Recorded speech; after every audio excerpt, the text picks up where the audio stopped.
বর্ষা পরে যাব যাব, শীত এখনো দূর। এরই মধ্যে মিঠে কিন্তু হয়েছে রোদ্দুর।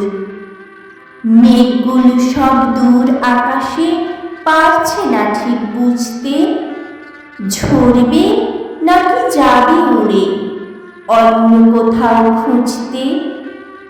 থেকে থেকে তাই কি শুনি বুক কাঁপানো ডাক, হাতটা যতই হোক না জবর, মধ্যে ফাঁকির ফাঁক। আকাশ বাতাস আনবো না আজ, শুনে এ কোন ধ্বনি, চির নতুন হয়েও অচিন এ কার আগমন।